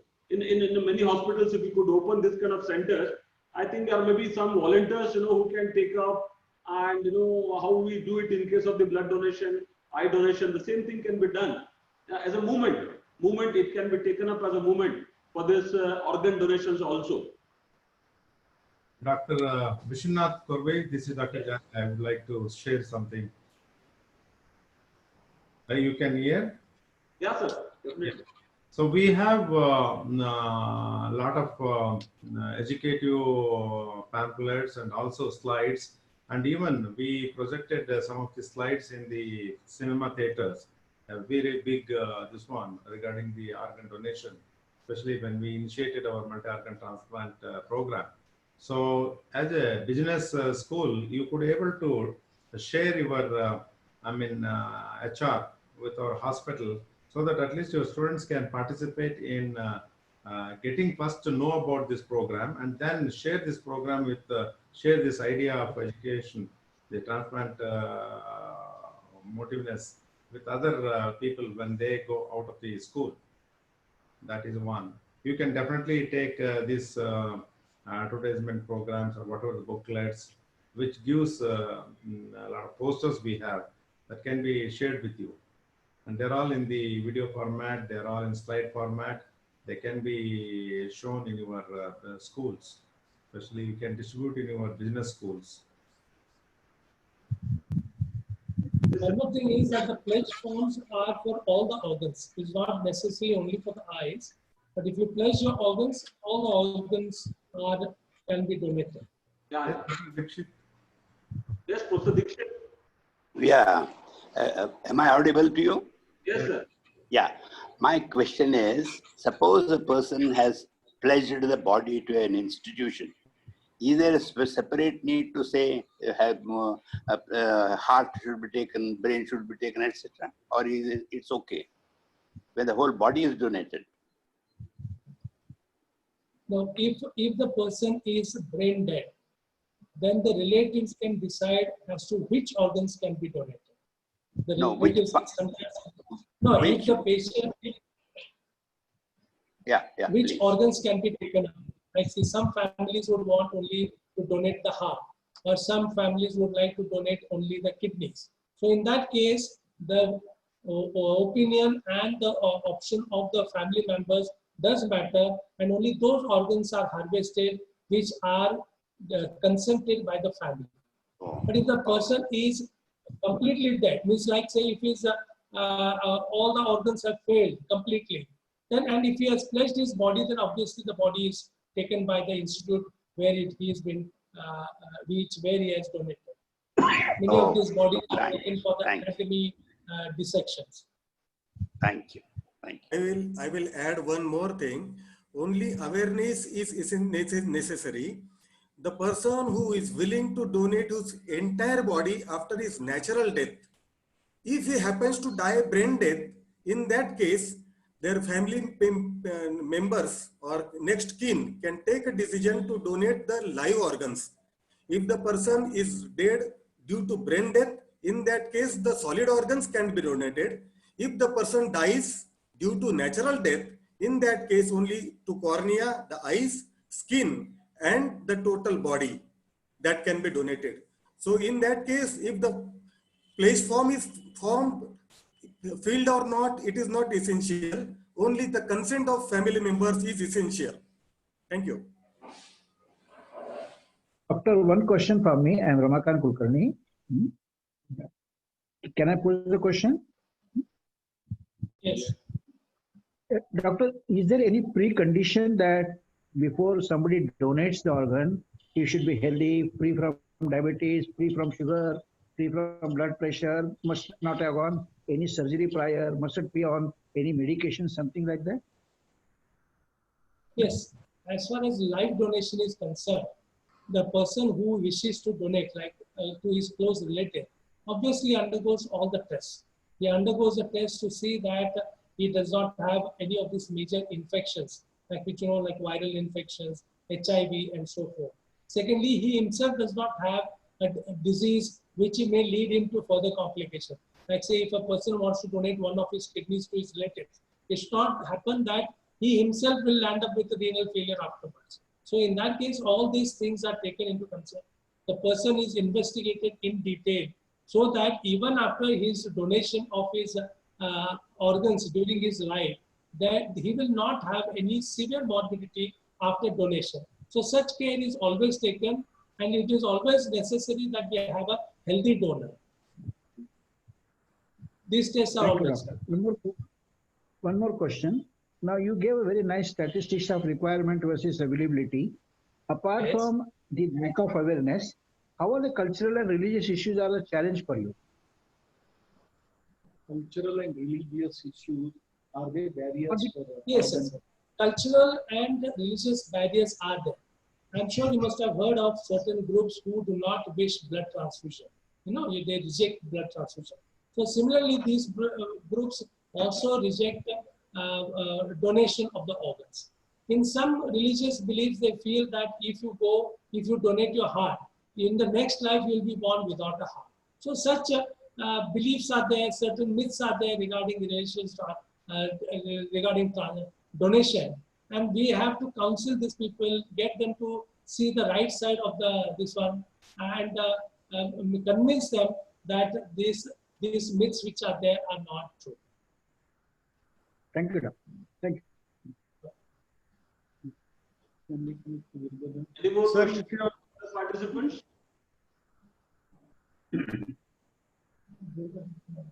Any more questions? Sir, we'll connect to Veerabhadra from Bangalore. Veerabhadra, can you come online, please? Yes, sir. Yes, sir. Hello. ಇವರು ವೀರಭದ್ರ ಯಾರು ಅನ್ನೋದನ್ನ ನೀವೇ ದಯಮಾಡಿ ಮಾತಾಡಬಹುದು. ಯಾರಾದ್ರೂ sir, ಕೊರ್ವಿ sir ಆಗ್ಲಿ ಅಥವಾ ರಮಾಕಾಂತ್ ಕುಲಕರ್ಣಿ, ವೀರಭದ್ರ ಯಾರು ಅನ್ನೋದು ನೀವೇ ಕೇಳಿ ನೋಡಿ ಸರ್. So Veerabhadra, ಈಗ ನಾವು ನೋಡಿದ್ವಿ sir clipping, who got heart transplanted. Yes sir. Yes, sir. Yes, sir. I am the heart transplant patient. ಹೇಳಿ ವೀರಭದ್ರ, ಎಲ್ಲಿಂದ ನೀವು ಮಾತಾಡ್ತಿದ್ದೀರಿ? ಸರ್, ನನ್ನ ಊರು ಬೆಳಗಾಂ ಡಿಸ್ಟಿಕ್ ಮಂಗಾವತಿ ಅಂತ ಹೇಳಿ. ಓಕೆ. ಓಕೆ, ನಾನೀಗ ಕೆಲಸ ಮಾಡ್ತಿರೋದು ಬೆಂಗಳೂರಲ್ಲಿ. 2 ವರ್ಷ 4 ತಿಂಗಳಾಯ್ತು ಸರ್ ಹಾರ್ಟ್ ಟ್ರಾನ್ಸ್ಪ್ಲಾಂಟ್ ಆಗಿ. 1 ವರ್ಷ ಮನೇಲಿದ್ದೆ, 1.5 ವರ್ಷ ಆಯ್ತು ಕೆಲಸ ಮಾಡ್ತಾ ಇದ್ದೀನಿ. ತುಂಬಾ ಮೊದಲಿನ ನಾರ್ಮಲ್ ಲೈಫ್ಗಿಂತ ಈ ಲೈಫ್ ತುಂಬಾ ಚೆನ್ನಾಗಿದೆ. ಎಷ್ಟು ತಿರುಗಾಡಿದ್ರು ನನಗೆ ಇದಾಗಲ್ಲ, ಏನು ಎದೆ ತುಂಬಲ್ಲ. ಆಮೇಲೆ ಬೇರೆ ತರ ಯಾವುದೇ ತರದ ಸಮಸ್ಯೆಗಳಿಲ್ಲ. ತುಂಬಾ ಒಳ್ಳೆ ಲೈಫ್ ನ ಲೀಡ್ ಮಾಡ್ತಾ ಇದ್ದೀನಿ. ಇದೆಲ್ಲ ಕ್ರೆಡಿಟ್ ನಮ್ಮ KLE ಹಾಸ್ಪಿಟಲ್ಗೆ ಹೋಗ್ಬೇಕು ನಾನು. ಯಾಕಂದ್ರೆ ಬೆಂಗಳೂರಿಂದಾನೇ ನಾನು ಸೋತ್ಕೊಂಡು ಇನ್ನೇನ್ ಬದುಕಲ್ಲಪ್ಪ ಅಂತ ಹೋಗಿದ್ದೆ ಮನೆಗೆ. ಆ ಟೈಮಲ್ಲಿ ಏನೋ ಒಂದ್ ಕಾರಣ ಬಂತು, ಬೆಳಗಾಂಗೆ ಹೋದೆ. ಅವಾಗೂ ನಾನು ಅಂದೆ, ಬೆಂಗಳೂರಿನ ವಾಪಸ್ ಬಂದಿದ್ದೀನಿ, ನೀವೇನ್ ಮಾಡ್ತೀರಾ ಅಂತ ಹೇಳಿ ನಾನು ಹೋಪ್ ಕಳ್ಕೊಂಡಿದ್ದೆ. ಆಮೇಲೆ ರಿಚರ್ಡ್ ಸರ್ ಆಗ್ಲಿ, ಆನಂದ್ ಸರ್ ಆಗ್ಲಿ, ಪ್ರಮೋದ್ ಸರ್ ಆಗ್ಲಿ, ಎಲ್ಲಾ ಡಾಕ್ಟರ್ಸ್ ಟೀಮ್ ಆಗ್ಲಿ ತುಂಬಾನೇ ನನ್ಗೆ ಹೋಪ್ ಕೊಟ್ರು, ನೀನ್ ಬದುಕ್ತೀಯ ಅಂತ ಹೇಳಿ. ಅಡ್ಮಿಟ್ ಆಗಿ 3-4 ಡೇಸ್ ಅಲ್ಲಿ ನನಗೆ ಹಾರ್ಟ್ ಅವೈಲೇಬಲ್ ಆಯ್ತು. ಅಲ್ಲೇ ಇದ್ರಲ್ಲಿ ಬೆಳಗಾಮಲ್ಲೇ ಒಂದು ಲೇಡಿ ಅವ್ರು ಹಾರ್ಟ್ ಕೊಟ್ರು, ಅದೇ ಪವರ್ ಫ್ಯಾಮಿಲಿ ಅವರು. ಅಲ್ಲಿಂದ 1 ತಿಂಗಳಲ್ಲೇ ಅಡ್ಮಿಟ್ ಆಗಿದ್ದೆ. ಅದಾದ್ಮೇಲೆ ಊರಿಗೆ ಬಂದೆ. ಊರಿಂದ ಬಂದ್ಮೇಲೆ ಈಗ ಆರಾಮಾಗಿದ್ದೀನಿ. ಅದು ಕೆಲ್ಸಕ್ಕೆ ಹೋಗ್ಬೇಕು ಬೇಡ ಅಂತ ಡಾಕ್ಟರ್ ಅಂದ್ರೆ, ನೀನ್ ಕೆಲ್ಸಕ್ಕೆ ಹೋಗು, ಮನೇಲಿ ಕುತ್ಕೋಬೇಡ ಅಂತಂದ್ರು. ಅವ್ರು ತುಂಬಾನೇ ಮೋಟಿವೇಶನ್ ಮಾಡ್ರಲ್ಲ, ಡಾಕ್ಟರ್ಸ್ ಆಗ್ಲಿ, ಅಲ್ಲಿ ಟೀಮ್ ಆಗ್ಲಿ. ಅವಾಗ ನಾನ್ ಬಂದು ಈಗ ಒಬ್ನೇ ರೂಮಲ್ಲಿ ಡೈಲಿ ಇದ್ ಮಾಡ್ತಾ ಇದ್ದೀನಿ.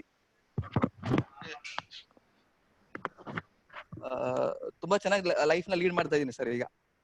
ವೀರಭದ್ರ, ನಿಮ್ದು ಏಜ್ ಎಷ್ಟು ಇವಾಗ? ಸರ್ 33 ಸರ್ ಈಗ. 33. ನಿಮ್ಗೆ ಯಾವಾಗ ಆಯ್ತು ಟ್ರಾನ್ಸ್ಪ್ಲಾಂಟೇಶನ್? 2018 ಫೆಬ್ರವರಿ 20ರಲ್ಲಿ ಸರ್. ಅಂದ್ರೆ at the age of 31 sir. Okay, ಏನ್ ಪ್ರಾಬ್ಲಮ್ ಆಗಿತ್ತು? What was the problem actually? Sir, ನನಗೆ 2016ರಲ್ಲಿ ನನಗೆ ಹಾರ್ಟ್ ಅಟ್ಯಾಕ್ ಆಗಿತ್ತು. ನಾನು ಆಫೀಸಲ್ಲಿ ಕೆಲಸ ಮಾಡ್ತಾ ಇದ್ದೆ ದಾವಣಗೆರೆಯಲ್ಲಿ. ಆವಾಗ ಎದೆನೋ ಬಂದ್ಬಿಡ್ತು. ನಾನು ನನ್ಗೆ ಗ್ಯಾಸ್ಟ್ರಿಕ್ ಆಗಿರ್ಬೇಕು, ಎದೆನೋ ಬಂದಿರ್ಬೇಕು ಅನ್ಕೊಂಡೆ. ಆವಾಗ ಅಲ್ಲೇ ಲೋಕಲ್ ಹಾಸ್ಪಿಟಲ್ ಹೋದೆ. ಇಲ್ಲ, ನೀನು ಹಾಸ್ಪಿಟಲ್ ಹೋಗಿ ತೋರ್ಸ್ಕೊಂಡ್ ಬಾ, ಯಾಕೋ ತುಂಬಾ ಸೀರಿಯಸ್ ಕಾಣ್ತಾ ಇದೆ ಅಂದ್ರು. ನಾನು ಲೋಕಲ್ ಹಾಸ್ಪಿಟಲ್ ಹೋದೆ. ಅವಾಗ ಅವ್ರೇನಂದ್ರು, ಇಲ್ಲ ನೀನು ಸಡನ್ ಆಗಿ ಊರಿಗೆ ಹೋಗು ಅಂದ್ರು. ನಾನು ಅನ್ಕೊಂಡೆ ಸುಮ್ನೆ ಏನೋ ಹೇಳ್ತಿದಾರೆ ಅಂತ ತಪ್ಪು ತಿಳ್ಕೊಂಡು ಇದ್ ಮಾಡ್ಕೊಂಡೆ. ಆಮೇಲೆ ಒಂದು ಟ್ಯಾಬ್ಲೆಟ್ ಕೊಟ್ಟರು. 10 ಡೇಸ್ ಅಲ್ಲೇ ಇದ್ದೆ ನಾನು ಹಾಸ್ಪಿಟಲ್ ಅಲ್ಲಿ, ಆಫೀಸಲ್ಲೇ ಇದ್ದೆ. ಅದಾದ್ಮೇಲೆ ನಾನು ಊರಿಗೆ ಹೋದೆ, ನಮ್ಮೂರಿಗೆ, ನಮ್ಮ ಮಂಗಾವತಿ ಅಂತ ನಮ್ಮೂರಿಗೆ ಹೋದೆ. ಅಮ್ಮ ಹಿಂಗ ಆಗ್ತಾ ಇದೆ ಅಂದ್ರೆ, ಇಲ್ಲ KLE ಹಾಸ್ಪಿಟಲ್ ಹೋಗೋಣ ನಡಿ ಅಂತ ಹೋದ್ವಿ. ಅವಾಗ ಪಡ್ಡೆದ್ ಡಾಕ್ಟರ್ ಇದ್ರು. ಪಡ್ಡೆದ್ ಡಾಕ್ಟರ್ ಅಲ್ಲಿ ಚೆಕ್ ಮಾಡಿದ್ರು. ಚೆಕ್ ಮಾಡಿದ ಕೂಡಲೇ, ಇಲ್ಲ ನಿಂದು ಹಾರ್ಟ್ ಇದು ಪಂಪಿಂಗ್ ಇದು ಕಡಿಮೆ ಇದೆ, 30% ತೋರಿಸ್ತಾ ಇದೆ, ಇಲ್ಲ ನಾವು ಟ್ಯಾಬ್ಲೆಟ್ ಅಲ್ಲಿ ಸರಿ ಮಾಡ್ತೀವಿ ಅಂತ ಹೇಳಿದ್ರು. ಅವಾಗ ಓಕೆ ಅಂತ ನಾನು ಒಪ್ಕೊಂಡೆ. ಕಂಟಿನ್ಯೂ ಟ್ಯಾಬ್ಲೆಟ್ ಸ್ಟಾರ್ಟ್ ಮಾಡಿದೆ. ಸ್ಟಾರ್ಟ್ ಆದ ಕೂಡಲೇ 1 ವರ್ಷ ಟ್ಯಾಬ್ಲೆಟ್ ತಗೊಂಡು ಯಾಕೋ ಸರಿ ಹೋಗ್ತಿರ್ಲಿಲ್ಲ ನನಗೆ. ಆಮೇಲೆ ನಾನು ನಾರಾಯಣ್ ಹಾಸ್ಪಿಟಲ್ ಅಲ್ಲಿ ತೋರ್ಸಕ್ ಸ್ಟಾರ್ಟ್ ಮಾಡಿದೆ. ಆಮೇಲೆ ಅಲ್ಲೊಂದು ಸ್ವಲ್ಪ 1 ವರ್ಷ ಆಯ್ತು. ಅದಾದ್ಮೇಲೆ ಡಿಸೆಂಬರ್ 2017ರಲ್ಲಿ ನನಗೆ ಮೈ ಎಲ್ಲ ನೀರು ತುಂಬ್ಕೋದು, ನಡೆಕ್ ಆಗದೆ ಇರೋದು, ಈಗ ಸ್ಟೆಪ್ಸ್ ಹತ್ತಕ್ಕೆ ಬರದೇ ಇರೋದು, ಆ ತರ ಪ್ರಾಬ್ಲಮ್ ಸ್ಟಾರ್ಟ್ ಆಯ್ತು. ಜನವರಿ 8ನೇ ತಾರೀಕು ನನ್ನ ಬರ್ತಡೇ ಅವತ್ತು ನಾನು ಹಾಸ್ಪಿಟಲ್ಗೆ ಹೋದೆ, ನಾರಾಯಣ್ ಹಾಸ್ಪಿಟಲ್ಗೆ ತೋರ್ಸಕ್ ಹೋದೆ. ತೋರ್ಸಕ್ ಹೋದಕ್ಕೆಲ್ಲ ಡಾಕ್ಟರ್ ಅಂದ್ರು, ನೀನ್ ಹೋಗ್ಬೇಡ, ಇಲ್ಲಾದ್ರೆ ಸಮಸ್ಯೆ ಆಗತ್ತೆ ಅಂತ ಹೇಳಿದ್ರು. ಅದಾದ್ಮೇಲೆ ನಾನು ಹಾಸ್ಪಿಟಲ್ ಅಡ್ಮಿಟ್ ಆದ 3 ಡೇಸ್ಗೆ ಮತ್ತೆ ಡಿಸ್ಚಾರ್ಜ್ ಮಾಡಿದ್ರು. ಇಲ್ಲ ನೀನು ಡಿಸ್ಚಾರ್ಜ್ ಆಗು, ಸರಿ ಹೋಗಿದೆ ಅಂತ. ಹೋದೆ. ಅವತ್ತು ರಾತ್ರಿ ನನಗೆ ಉಸಿರಾಡಕ್ ಆಗ್ತಿಲ್ಲ, ತುಂಬಾನೇ ಸಮಸ್ಯೆ ಆಗಿ ಸ್ಟಾರ್ಟ್ ಮಾಡಿತ್ತು. ಮತ್ತೆ ಅವತ್ತೇ ರಾತ್ರಿ ಹೋಗಿ ಮತ್ತೆ ನಾರಾಯಣ ಹಾಸ್ಪಿಟಲ್ ಅಡ್ಮಿಟ್ ಆದೆ. 1 ತಿಂಗಳಲ್ಲಿ ಇಟ್ಕೊಂಡ್ರು. ಅದಾದ್ಮೇಲೆ ಇಲ್ಲ ಹಾರ್ಟ್ ಟ್ರಾನ್ಸ್ಪ್ಲಾಂಟ್ ಮಾಡ್ಬೇಕಂತಂದ್ರು. ಆಮೇಲೆ ಓಕೆ ಅಂದ್ವಿ, ಎಷ್ಟು ಖರ್ಚು ಬರುತ್ತೆ, ಇಷ್ಟು ಖರ್ಚು ಬರುತ್ತೆ ಅಂತ ಹೇಳಿದ್ರು. ಅವಾಗ ನಮ್ ಕಡೆ ಶಕ್ತಿ ಇಲ್ಲ ಅಂತ ಹೇಳಿದ್ವಿ ನಾವು. ಓಕೆ ಏನ್ರ ಮಾಡ್ತೀವಿ ಅಂತಂದ್ರು. ಅವಾಗ ಹಾರ್ಟ್ ಅವೈಲೇಬಲ್ ಸಿಗ್ಲಿಲ್ಲ. ಅವಾಗ ನಾನಂತ ಕೇಳಿದೆ, ನಾನು ಇಷ್ಟೆಲ್ಲಾ ದುಡ್ಡು ಹಾಕಿ ನನಗೆ ಹಾರ್ಟ್ ಅವೈಲೇಬಲ್ ಆಗ್ತಿಲ್ಲ, ನಾನು ಬದುಕ್ತೀನಿಲ್ಲ ಒಂದೇ ಮಾತು ಕೇಳಿದೆ ಅವ್ರಿಗೆ. ನಾವೇಂಗ್ ಹೇಳೋಣ ಅಂತ ಹೇಳಿದ್ರು. ಅವಾಗ ನಾನಂತೆ ಡಿಸ್ಚಾರ್ಜ್ ಮಾಡ್ರಿ, ನಾನು ಮನೆಗೆ ಹೋಗ್ತೀನಿ ಅಂತಂದೆ. ಡಿಸ್ಚಾರ್ಜ್ ಮಾಡಿದ್ರು. ಅಲ್ಲಿಂದ ನಮ್ಮ ಅಕ್ಕನ ಮನೆಯಿಂದ ಹೋಗಿ ನಮ್ಮ ಊರಿಗೆ ಹೋದೆ. ಹೋದ್ಮೇಲೆ 10 ಡೇಸ್ ನಾನು ನಮ್ಮ ಊರಲ್ಲಿ ಉಳ್ಕೊಂಡೆ. ಅದಾದ್ಮೇಲೆ KL ಹಾಸ್ಪಿಟಲ್ ಅಲ್ಲಿ ಯಾರೋ ಹೇಳಿದ್ರು ನಮ್ ಡಾಕ್ಟರ್, ಯಾರೋ ಮಷಿನ್ ಬಂದಿದೆ, ಹೋಗು ನೋಡ್ಕೋ ಅಂತ ಹೇಳಿ. ಅವಾಗ ನನ್ನ ಕೈಯಲ್ಲಿ ಒಂದು ಇದಿತ್ತು, ಏನು ಏನೋ ಒಂದು ಇಂಜೆಕ್ಷನ್ ಇತ್ತು. ಆ ಇಂಜೆಕ್ಷನ್ ಹಾಕಿದ್ರೆ ನನಗೆ ಉಸಿರಾಡಕ್ ಆಗ್ತಿರ್ಲಿಲ್ಲ. ಅದೇನೋ ಒಂದು ವರ್ಡ್ ಇದೆ, ನಂಗೆ ನೆನಪಿಲ್ಲ.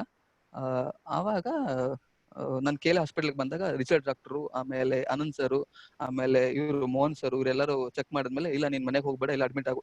ಇಲ್ಲ ನಾನು ಮನೆಗೆ ಹೋಗ್ತೀನಿ ಅಂದೆ. ಹೋದ್ಮೇಲೆ 3 ಡೇಸ್ ಆದ್ಮೇಲೆ ನಂಗೆ KL ಹಾಸ್ಪಿಟಲ್ ಇಂದ ಕಾಲ್ ಬಂತು. ಪ್ರಮೋದ್ ಸರ್ ಕಾಲ್ ಮಾಡಿದ್ರು. ಪ್ರಮೋದ್ ಸರ್ ಏನಂದ್ರು, ಇಲ್ಲ ಬಂದ್ ಅಡ್ಮಿಟ್ ಆಗು ಅಂತ. ಅವತ್ತು ಯಾವ್ದೋ ಒಂದು ಹಬ್ಬ ಇತ್ತು, ಇಲ್ಲ ಅದ್ರ ಮರುದಿವ್ಸ ಬರ್ತೀನಿ ಅಂತ ಬಂದ್ ಹೋಗಿ ಅಡ್ಮಿಟ್ ಆದೆ. ಅಡ್ಮಿಟ್ ಆದ ಕೂಡಲೇ ಅವರು ICU ಹಾಕಿ ಚೆಕ್ ಮಾಡಿದ್ರು. ಚೆಕ್ ಮಾಡಿದ ಕೂಡಲೇ ನಿನ್ಗೆ ಹಾರ್ಟ್ ನಾನು ಕೂಡಿಸ್ಬೋದು ಅಂತ ಡಾಕ್ಟರ್ ಹೇಳಿದ್ರು. ಅವಾಗ ತುಂಬಾನೇ ಖುಷಿ ಆಯ್ತು. ಆದ್ರೆ ಖುಷಿ ಆದ್ಮೇಲೆ ಹಾರ್ಟ್ ಸಿಗ್ಬೇಕಲ್ಲ ಸರ್, ಹಾರ್ಟ್ ಸಿಗ್ಬೇಕಾದ್ರೆ ತುಂಬಾನೇ ಇದಾಯ್ತು. ಅದಾದ್ಮೇಲೆ 3-4 ಡೇಸ್ಗೆ ಹಾರ್ಟ್ ಸಿಕ್ಕಿದ್ಮೇಲೆ ನಾನು ಈಗ ಒಳ್ಳೆ ಜೀವನ ಮಾಡ್ತಾ ಇದ್ದೀನಿ. 2.5 ವರ್ಷ ಆಯ್ತು. ಆಮೇಲೆ ಚೆನ್ನಾಗಿ ನೋಡ್ಕೊತಾ ಇದಾರೆ. ಪ್ರತಿ 3 ತಿಂಗಳು ನಮಗೆ ಏನಾದ್ರೂ ಸಮಸ್ಯೆ ಇದ್ರೆ ಡಾಕ್ಟರ್ ರಿಚರ್ಡ್ ಸರ್ಗಾಗ್ಲಿ, ಅನಂತ್ ಸರ್ಗಾಗ್ಲಿ ಕಾಲ್ ಮಾಡ್ತೀನಿ, ಸರ್ ಹಿಂಗ ಆಗ್ತಾ ಇದೆ, ಅಲ್ಲೇ ಅವೈಲೇಬಲ್ ಇಲ್ಲ, ಹಂಗೆ ಸೀರಿಯಸ್ ಇತ್ತಂದ್ರೆ ಬಾ ಅಂತ ಹೇಳ್ತಾರೆ ಬೆಳಗಾಂಗೆ. ನಾನು ಬೆಳಗಾಂ ಬರ್ತೀನಿ, ತೋರಿಸ್ತೀನಿ, ಮತ್ತೆ ವಾಪಸ್ ಬೆಂಗಳೂರಿಗೆ ಬರ್ತೀನಿ. ಕೆಲಸ ಮಾಡ್ತಾ ಇದ್ದೀನಿ ಸರ್. ಈಗ ನನ್ನ ಜೀವನ ನಾನು ನೋಡ್ಕೊತಾ ಇದ್ದೀನಿ. ಓಕೆ ವೀರಭದ್ರ, ನಿಮ್ಮ ಒಂದು ಆರೋಗ್ಯದ ಒಂದು ಇದನ್ನ ಕೇಳಿ ನಮಗೆಲ್ಲ ಬಹಳ ಖುಷಿ ಆಯ್ತು. Thank you sir. ಇದು ಟ್ರಾನ್ಸ್ಪ್ಲಾಂಟೇಶನ್ ಅಥವಾ ಡೊನೇಷನ್ ಬಗ್ಗೆ, ಆರ್ಗನ್ ಡೊನೇಷನ್ ಬಗ್ಗೆ ನೀವೇನ್ ಸ್ಟ್ಯಾಂಡ್ ತಗೊಂಡಿದ್ದೀರಿ, ಮತ್ತೆ ನಿಮ್ ಮೆಸೇಜ್ ಏನು ಎಲ್ಲರಿಗೂ? ಸರ್ ಒಂದೇ ಹೇಳ್ಬೇಕಂದ್ರೆ, ಈಗ ನಂದೇ ಉದಾಹರಣೆ ಹೇಳ್ತೀನಿ. ನನ್ನ ಲೈಫಲ್ಲೇ ಹೋಪ್ ಕಳ್ಕೊಂಡ್ಬಿಟ್ಟಿದ್ದೆ. ನಾನು ಬದುಕಲ್ಲ ಅಂತ ಹೇಳಿ. ಅಂತ ಟೈಮಲ್ಲಿ ಒಬ್ರು ಹಾರ್ಟ್ ಟ್ರಾನ್ಸ್ಪ್ಲಾಂಟ್, ನಾನು ಹಾರ್ಟ್ ಕೊಡ್ತೀವಿ ಅಂತ ಹೇಳಿದ್ಮೇಲೆ ಈಗ 2 ವರ್ಷ ಆಯ್ತು ನಾನು ಬದುಕತಾ ಇದ್ದೀನಿ. ಇಂಥ ಲೈಫ್ ಎಲ್ಲರಿಗೆ ಸಿಗತ್ತಂದ್ರೆ ನಾನು ಎಲ್ಲರಿಗೆ ಒಂದೇ ಸಜೆಷನ್ ಕೊಡ್ತೀನಿ, ಯಾರಾದರೂ ನಿಮ್ಮ ಅಕ್ಕಪಕ್ಕ ಆಗ್ಲಿ, ಬೇರೆ ಬೇರೆ ಹಾಸ್ಪಿಟಲ್ ಆಗ್ಲಿ, ಯಾರಾದ್ರೂ ಕನ್ವಿನ್ಸ್ ಮಾಡುವಂತ ಶಕ್ತಿ ಇದ್ರೆ ಮಾಡಿ. ಇಲ್ಲಾಂದ್ರೆ ನಾನೇ ಬೇಕಾದ್ರೆ ಬರ್ತೀನಿ, ಕಾಲ್ ಮಾಡಿದ್ರೆ ನಾನೇ ಬೇಕಾದ್ರೆ ಬರ್ತೀನಿ. ನನ್ನ ಎಕ್ಸ್ಪೀರಿಯನ್ಸ್ ನಾನೇ ಸ್ವಂತಾಗಿ ಹೇಳಿ ಬೇಕಾದ್ರೆ ನಾನೇ ಬಂದು ಕನ್ವಿನ್ಸ್ ಮಾಡ್ತೀನಿ. ಎಲ್ಲ ಪೇಷಂಟ್ಗಳಾಗ್ಲಿ, ಫ್ಯಾಮಿಲಿ ಜೊತೆ ಕೂತ್ಕೊಂಡು ನಾನೇ ಮಾಡ್ತೀನಿ. ನನ್ಗೆ ಗೊತ್ತಿರೋ, ನನಗೆ ಆಕ್ಚುಲಿ ನನ್ನ ಆಸೆ ಏನಿತ್ತಂದ್ರೆ ಹಾರ್ಟ್ ಟ್ರಾನ್ಸ್ಪ್ಲಾಂಟ್ ಕೋಆರ್ಡಿನೇಟರ್ ಆಗ್ಬೇಕಂತೇಳಿ. ನಾನು ಆಕ್ಚುಲಿ ಗೌರ್ಮೆಂಟ್ ಅಲ್ಲಿ ಅಪ್ಲೈ ಮಾಡಿದ್ದೆ, ನಂಗೆ ಯಾಕೋ ಸಿಗ್ಲಿಲ್ಲ ಅದು ಪೋಸ್ಟ್. ನಾನು ಇನ್ನೂ ಆಸೆ ಇದೆ, ನನ್ನ ಹಾರ್ಟ್ ಅಟ್ಲೀಸ್ಟ್ ನನ್ನ ಕೈಯಿಂದ ಅಟ್ಲೀಸ್ಟ್ ಒಂದು 5-6 ಜನಕ್ಕೆ ಹೆಲ್ಪ್ ಆಗ್ಬೇಕಂತ ಹೇಳಿ ಸರ್. ನಮಗೆ ಬಹಳ ಖುಷಿ ಆಯ್ತು ನಿಮ್ಮ ಎಕ್ಸ್ಪೀರಿಯನ್ಸ್ ಮತ್ತೆ ನಿಮ್ಮ rebirth. In fact we should consider it is A rebirth. Yes sir, yes sir, yes sir. ಯಾರ ಹೃದಯದಲ್ಲಿ ಏನಿರ್ತದೆ ಗೊತ್ತಾಗೋದಿಲ್ಲ, ಕಾಣುದಿಲ್ಲ ಅಂತ ಹೇಳಿ. ಆದ್ರೆ ಇವತ್ತು ನಿಮ್ಮ ಹೃದಯವನ್ನ ನಾವೆಲ್ಲ ನೋಡಿದ್ದೇವೆ. Thank you sir, thank you sir. ಒಳಗಡೆ ಇದೆ ಅನ್ನೋದನ್ನ ತೋರಿಸಿದ್ದಾರೆ ಡಾಕ್ಟರ್ ಸರ್. ನಮಗೆ ಒಂದು ಸ್ಫೂರ್ತಿ ಆಗಿದೆ ಅಂತ ಹೇಳಿಕ್ಕೆ ನಾನು ಇಚ್ಛೆ ಪಡ್ತೇನೆ. ಮತ್ತೆ ಸ್ವಲ್ಪ ಕ್ಲಿಪ್ಪಿಂಗ್ಸ್ ಎಲ್ಲ ಶೇರ್ ಮಾಡಿ ನಮ್ಮ ವಾಟ್ಸ್ಆಪ್ ಮಾಡ್ತೀನಿ ಸರ್. ನಾವು ಎಲ್ಲರಿಗೂ ಶೇರ್ ಮಾಡ್ತೇವೆ. ಮತ್ತೆ together we can support the society. ಏನ್ ಸಾಧ್ಯ ಎಲ್ಲರೂ ಕೂಡಿ ಮಾಡೋಣ, ಎನಿ ಟೈಮ್ ಸರ್, ಮಾಡೋಣ. Any time sir, any time sir. ಮತ್ತೆ ಒಂದು ಈ ಟೈಮಲ್ಲಿ ನಮ್ಮ KL ಹಾಸ್ಪಿಟಲ್ ತುಂಬಾನೇ ಥ್ಯಾಂಕ್ಸ್ ಹೇಳಕ್ ಇಷ್ಟಪಡ್ತೀನಿ. ಗೊತ್ತಿಲ್ಲ ಸರ್, ಯಾಕಂದ್ರೆ ತುಂಬಾನೇ ಅನ್ಯೋನ್ಯ ಸಂಬಂಧ ಬೆಳೆದ್ಬಿಟ್ಟಿದೆ ಎಲ್ಲ ಡಾಕ್ಟರ್ ಜೊತೆನು ಅಥವಾ ಎಲ್ಲ ಸ್ಟಾಫ್ ಜೊತೆನು. ಒಂದು KL ಹಾಸ್ಪಿಟಲ್ ನನ್ನ ಲೈಫಲ್ಲಿ ಅದೊಂದು ಒಳ್ಳೆ ಇದು ಅಂದ್ರೆ ಟರ್ನಿಂಗ್ ಪಾಯಿಂಟ್ ಬಂದಂಗಿದೆ sir hospital. Thank you for ಈ ಟೈಮಲ್ಲಿ ನನ್ನ ಎಲ್ಲಾ ಡಾಕ್ಟರ್ಸ್ಗಳಿಗೂ ಅಥವಾ ಸ್ಟಾಫ್ಗಳಿಗೂ ತುಂಬಾ ಧನ್ಯವಾದ ಹೇಳಕ್ ಇಷ್ಟಪಡ್ತೀನಿ sir. Sir any other questions? ನೋಡಿ, ಯಾರಾದ್ರೂ ವೀರಭದ್ರ ಅವ್ರ ಜೊತೆ ಮಾತಾಡೋದ್ರು ಮಾತಾಡಬಹುದು, ಕೇಳಬಹುದು ಏನಾದ್ರು questions. Is the person who got heart transplanted. Just ನಾವು ಕ್ಲಿಪ್ಪಿಂಗ್ ತೋರಿಸಿದ್ರಲ್ಲ, ಅವರೇ ಅವರು Veerabhadra. So if you know any questions, now shall we come to a conclusion of the session? Now I'd like to request a Director Academics of our institution, Dr. Ramakant Kulkarni, to propose a vote of thanks. Thank you so much, sir. Thank you so much. First and foremost, compliments to KL Hospital, Belgaum, for the wonderful service that you have been doing, and you are a lifeline for Mumbai, Karnataka people for putting up the best facility and providing almost all the areas of the treatment. In this session, Dr. Nelly, Dr. Kadana, and Dr. Jali, you have taken us through this very important topic of the donation and transplantation of human organs in the most simple language which anybody can understand. What is important is there is a official act which is there which permits the donation, and you also gave us a very important statistics which says what is requirement and what is availability, and this kind of awareness programs should definitely help all of us to bridge this gap in the days and years to come. Thank you so much to all of you for the wonderful session that you took us through for the last 1.5 hours. Sri Pramod Sudikeri, who is a person behind this particular program, he approached us and my colleague Naveen Hangandi, both of them worked out this program. And we thought this is essential for our students to understand this very important topic, because awareness is the first start of any kind of maybe campaign. And in that case, Sri Pramod Sudikeri deserves a big round of thanks from our side. So is my colleague Naveen. And you could get so many people to join the program. So the packaging has been really good. I think special thanks to Sri Veer Bhadra, who shared his live experiences as a beneficiary. So here is a person who is a beneficiary. You are the people who are the instrumental in giving life to him, and so many other practitioners that you could get from different parts of the country to make sure that this awareness program is more important, and with a lot of these kind of experiences to Sri Purushottam spoke, and there are other people who have given us a lot of ideas and inputs. And definitely, yes, we have some of the best audiences in our participant, my own colleague Uday, Dr. Dikshit, and so many other people who have been regular supporters to our program, all these ones. And as you could see, so many programs that we have made. And this is something different because most of the programs are connected to our own area. But this program has something, we take it as a kind of social responsibility from our side to educate our students, not only our students, to our students, many other people. And if at least some people get this completely and do something for their life, I think this program has achieved its work. Professor Kovi has stood as a personal example. He shared his personal experiences when his mother donated, right? And that's something a leader can be that. As simple as it. So all my colleagues who have supported by attending, and definitely I think these kind of programs we look forward to. Any of these kind of awareness programs you have, we are here to support you. And now the technology enabling us to it, I think even travel also, 1 hour anybody can spare, and definitely people are there to understand. And this is how we can spread the message in the days to come. Thank you so much to all of you for the wonderful time that we had. And once again, my thanks to all the doctors and the practitioners and all the all our students. Once again, on behalf of the director, and all the wonderful time we had. Thank you so much to all. Very kind of.